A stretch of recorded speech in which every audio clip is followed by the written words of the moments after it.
Hello everyone, সবাই কেমন আছেন? আশা করি সবাই ভালো আছেন। আমার নতুন আরেকটি ব্লগ ভিডিও দেখার জন্য সবাইকে আমন্ত্রণ। আজকে করে নিচ্ছি হচ্ছে রুই মাছ দিয়ে আর সর্ষে দিয়ে পাতুরির মতন, যেটা আমরা বাংলাদেশি স্টাইলে যে পাতুরিটা খাই সেই পাতুরির মতো করে নিচ্ছি। কারণ রিসেন্টলি আমার মা বাবা দুইজনই কলকাতা গেছে, তারা হচ্ছে তাদের চিকিৎসার জন্য গেছে। তো দেখা যায় যে কলকাতার কিছু রান্নাবান্না আসলে খুব যেগুলো মনে দাগ কেটে আছে, যেহেতু আমিও অনেকবার কলকাতা গিয়েছি, ঘুরেছি, খুব কাছ থেকে মানে ওদের দেশটা ঘুরে দেখেছি। তো ওদের কিছু রান্নার বাড়া যেটা আমাদের নিজস্ব দেশীয় আঙ্গিকে করার চেষ্টা করছি, সেটা হচ্ছে সর্ষে দিয়ে রুই মাছ বা কাতল মাছের যে একটা পাতুরি বা ভাপা হয় সেটাই করছি।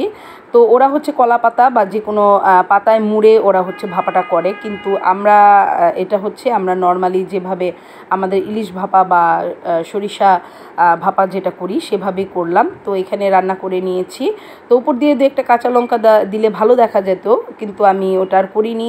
যাই হোক, আর ধনেপাতা আমার হাজব্যান্ড পছন্দ করে না বলে উপর দিয়ে গার্নিশ করার জন্য ধনেপাতা দেইনি। তো এই রান্নাটা কমপ্লিট করার পর তারপরে হচ্ছে রান্না করে নিচ্ছি একটু মুরগির মাংস।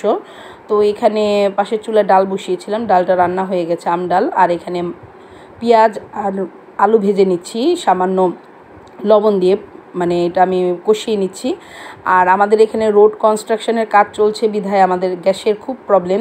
মাঝে মাঝে ছুটির দিনগুলোতে একটু গ্যাস যদিও পাওয়া যায়, আর এমনি নর্মাল দিনগুলোতে ওপেনিং ডেতে গ্যাস একেবারেই পাওয়া যায় না।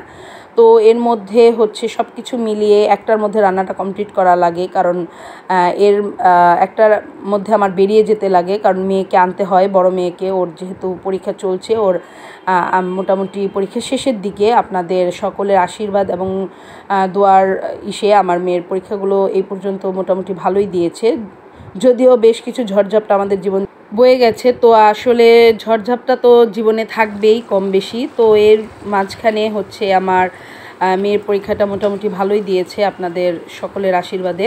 তো এই তো আমার রান্নাটাও এর মাঝে হয়ে গেল। তো ভিডিও ভালো লাগলে অবশ্যই লাইক দিবেন। আজকে এই পর্যন্তই, টাটা, বাই বাই, সবাই সুস্থ থাকবেন।